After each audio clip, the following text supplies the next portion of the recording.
Rob, let's talk about using foreign corporations for asset protection. One of the things that's interesting about this is maybe a suitable asset protection tool for a lot of people, because a foreign corporation for asset protection can provide substantial asset protection benefits, but also balance the cost. It's not as expensive as setting up a trust. It doesn't cost thousands of dollars a year and so forth. So it can be a lot less expensive, but you still derive significant asset protection benefit. Ultimately, every jurisdiction in the world has their own corporate law. They have their own legislation on how they define and create corporations and partnerships and limited liability companies and so forth. Just like you might have in your home country, if you're in the US or Canada or so forth, you might have limited liability companies and corporations and limited partnerships and so forth. Every jurisdiction in the world has those. Yeah. There are certain jurisdictions that have legislation that is far more favorable to protecting people that own property and making it much more difficult, very high hurdles for people that want to come down and sue you and try and seize that property. And so that's sort of the basis of asset protection, and moving some property into, creating a foreign corporation in the right jurisdiction, moving property into that foreign corporation or into that foreign company. And by doing so, you derive the benefit of that legislation that essentially makes it very difficult for people to come and take that property. Right, and this is, I often tell people that there are kind of two kinds of asset protection that you see. There's top down and bottom up. Most people are familiar sort of with the bottom up concept. If you're going to start a business, most often you start it inside a limited liability company or a corporation. You're going to even buy a ski condo to rent it out. Do you own it individually? No, because in that case especially, someone may slip and fall, and you want to be sure that your personal assets are not at risk. So what do? You put it in a limited liability company or a domestic. Domestic. Yeah. People do this all the time. All the time. Real estate, a restaurant, right. Any kind of business, they put it in an LLC. And that protects the individual from the risks of the business, right? What we're talking about is looking at it the other way.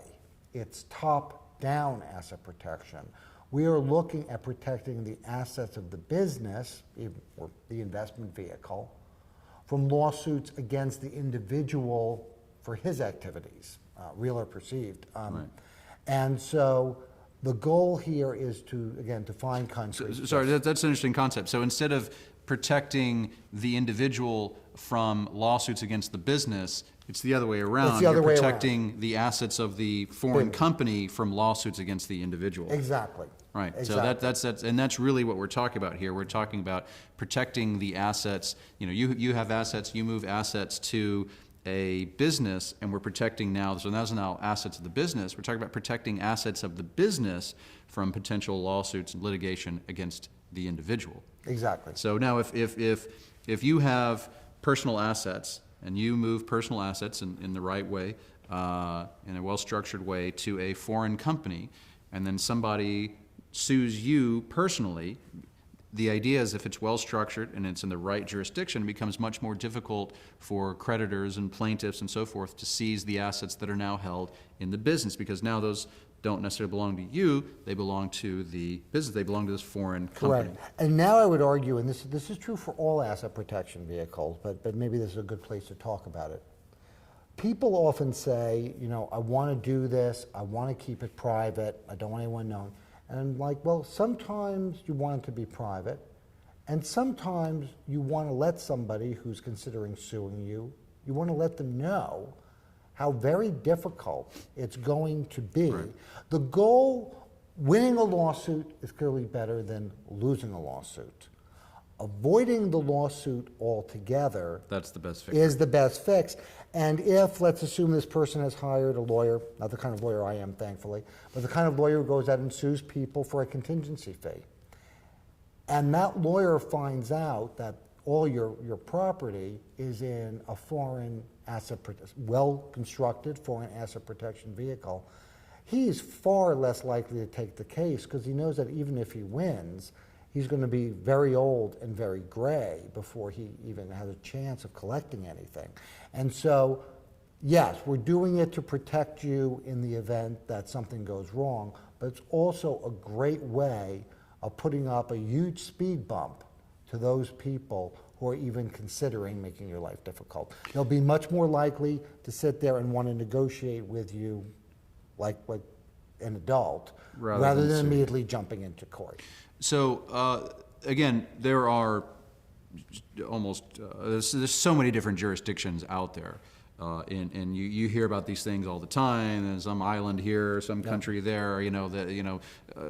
Setting up companies here, setting up companies there, and there are subtle nuances in them that actually, which most people don't realize, is that the people in the offshore world, everybody's going and selling one particular brand or one particular jurisdiction, and you can see these things, 20 reasons why you should incorporate here and all this stuff. I mean, a lot of those guys just have incentives to sell that particular jurisdiction, but it's not necessarily the most appropriate for asset protection. There are very subtle differences in the legislation.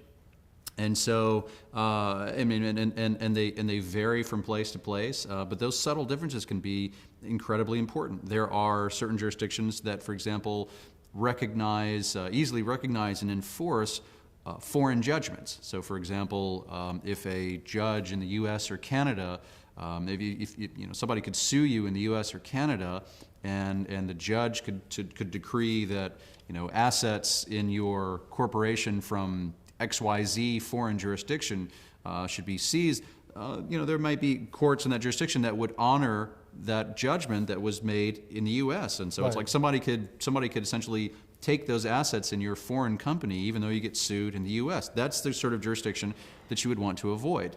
There are other jurisdictions, for example, that they might even allow foreign attorneys to practice in front of their court.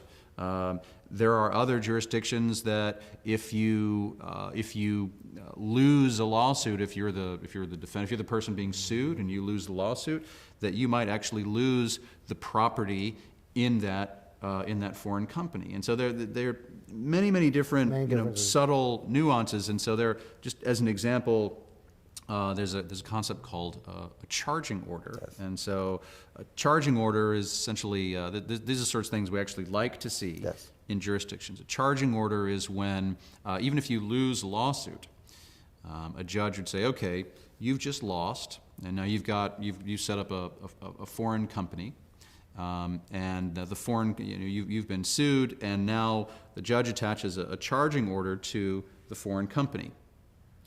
And what the charging order basically entitles the plaintiff, the person who won the lawsuit, entitles the plaintiff to a certain percentage of the profits from the business, but not necessarily the shares of the business itself. But only when distributed. Only when distributed, and they can't compel a distribution. And one thing I often tell people, this happens in the domestic context as well. Depending on the nature of the judgment, for U.S. tax purposes, that judgment can make you the tax owner of the LLC. Now, we make these tax transparent vehicles, so they're described as like partnerships. So the person can win the judgment, become taxable on the income of the LLC, but not be able to force a distribution. So they have a tax liability and no cash to pay it. Let's explain that. So let's say I own a foreign company. I have a foreign company, and I put $1 million, and that $1 million is used to make certain investments. And I'm trading stocks and so forth, and it's fine, and it's quite profitable, and I'm making money every year, making 10%, $100,000 a year on this trading. Then I get sued. And somebody chases me into this. In a U.S. court. Right, in a U.S. court, and somebody has to chase me into this foreign jurisdiction and try and sue me there, and eventually they win the lawsuit. Their only victory is this charging order. So the judge attaches a charging order to this asset that I own, the shares of this foreign company, and all that entitles them to is to say, okay, if I ever take any of the profits from that foreign company and distribute it, then the plaintiff, the winner of the lawsuit, is entitled to those distributed profits. But let's say, for example, I never do that. Let's say I say, okay, you're entitled to all the distributions that come out, all the profits that actually get paid to the shareholders. Now those have to go to you, but I still run the company. Right. I'm still the manager. You have a charging order. You have a claim on the distributions that come out of the company, but you don't actually own the company. You don't have any voting control in the company. You don't get to vote any shares. You don't get to appoint the directors. You don't get to appoint the managers. So I still control all of that, which means that I control when the distributions get made. And maybe the distributions now never get made. So after all that time and trouble, you go down, you try and sue me, and we go to court and you battle it out. And at the end of the day, what did you end up with? Nothing. You didn't end up with any money. You ended up with a claim, but that's a claim that might not ever actually put any real money in your pocket. And what you're saying is that It can be even worse. it can actually be even worse for the plaintiff. So now the plaintiff wins the lawsuit, and all he ends up with is this charging order, this claim. Now, a funny thing happens is that the company continues to generate profits, right? Now, those profits are never actually paid to the plaintiff, or they never actually leave the company. They just build up and get bigger and bigger and bigger, just continue accumulating within the company. But the IRS, if the plaintiff is a U.S. taxpayer, the IRS would say, hey, wait a minute, you've got a charging order, you've got a claim on all those profits, and I don't care if they've ever been distributed or not. I don't care that they're just accumulating inside of the company. You still owe us taxes on that. Because you're treated as the economic owner of the company. Right. And so what ends up happening is now the plaintiff comes down, spends a lot of time and money trying to sue you, trying to get control of the assets. All they end up with is a charging order. The charging order never actually puts any real cash in their pocket, and they have a tax liability now. They have to pay tax on money that they never received. Any intelligent person is going to say, forget it. What's the point? Even if I win, I lose. If I lose, I lose. But even if I win, I lose. What's the point? And so this is a rather interesting way to ensure that certainly your assets are well protected, provide huge disincentives for people to come after you. And it's a very good tool that doesn't necessarily cost a lot of money. That's right. The other thing is, if at some later date you decide that because your asset base has grown and that you want some of the additional benefits of doing a full-blown foreign trust, all you need to do is to change the membership interest from your own name to that of your foreign trust. Right. So all the assets that are in there, they don't need to be retitled or changed. It's a simple process, basically no cost. So it can be a great way to do sort of the first step towards foreign asset protection. And you can always, again, go to the next level, and you haven't wasted any time or money. You continue to use that vehicle for the indefinite future. Right. So it's a great way to baby step you into international asset protection. You can create a foreign company, a foreign LLC, maybe a foreign corporation, hold assets in that foreign company, and then at a certain point later, if you feel like, particularly if the amount of your assets is increasing, if your net worth is increasing, if the amount of money that you are kind of socking away overseas is increasing, it's a completely viable move to increase your level of asset protection by graduating sort of up the asset protection food chain into a foreign trust, which has certainly even greater asset protection benefits, estate planning benefits, and so forth, which come at greater cost. But that way you can actually back your foreign company into a trust. And so you can start with a foreign company and very easily and seamlessly move into a foreign trust later on down the road. Right.